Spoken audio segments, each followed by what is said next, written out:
Vote পরবর্তী সমীক্ষায় আমরা গিয়েছিলাম অনেক রাজনৈতিক ব্যক্তিত্বদের কাছে। এখন আমাদের সঙ্গে রয়েছে হাওড়া জেলা কংগ্রেসের সহসভাপতি তথা উলুবেড়িয়া পূর্বের বিশেষ নেতৃত্ব আসিফ আলী সাহেবের কাছে। যে মহিলাদের মধ্যে ভোটের উৎসাহ আছে এবং এমনিতেও মিটিং মিছিলও আজকাল দেখা যাচ্ছে যে মহিলারা একটু আগে, এটা ভালো জিনিস, মহিলারা একটু বুঝছে, আগে বাড়িয়ে আসছে, একটু সামনে এসে সব রকম জিনিসকে বোঝার চেষ্টা করছে।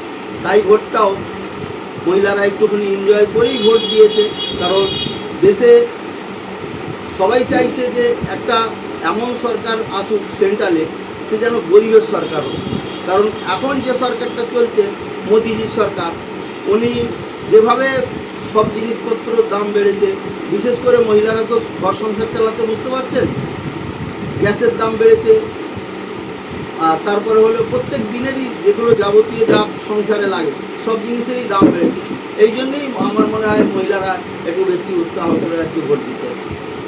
পক্ষে হবে অবশ্যই, যেভাবে আমরা পাবলিকের সঙ্গে ছিলাম এই পুরো গোটা মাসটা, পাবলিকের সঙ্গে ডিল করেছি, পাবলিকের সঙ্গে কথা বলেছি, মানুষের কাছে রাহুল গান্ধী যে আমাদের ইন্ডিয়া জোট তৈরি হয়েছে সেই জোটের একটা গ্যারান্টি কার্ড করেছে, সেই কার্ড নিয়ে আমরা বাড়ি বাড়ি গেছি। তাতে বিশেষ করে আমাদের নেতা রাহুল গান্ধী বলেছেন যে আমাদের যদি সরকার আসে দিল্লিতে, তাহলে প্রত্যেক গরিব পরিবারের একজন মহিলাকে 8,500 টাকা করে মাসে দেবেন। আর যারা যে ছেলেমেয়েরা যুবক যুবতীরা গ্র্যাজুয়েশন করে বসে আছেন, যাদের চাকরি নেই, কারণ এই বিগত 10 বছরে তো কোনো চাকরি নেই, মানুষের চাকরি চলে গেছে, চাকরি তো আর নতুন করে দেয়নি মোদিজি কাউকে, চাকরি বরঞ্চ খেয়ে নিয়েছে।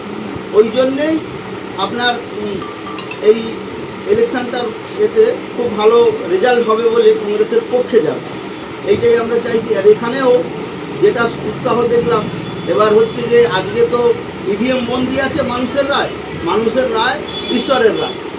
এবার যেটা হবে সেটা 4 তারিখে ফাইনালি বোঝা যাবে। আপনার নাম কি দায়িত্বে আছে?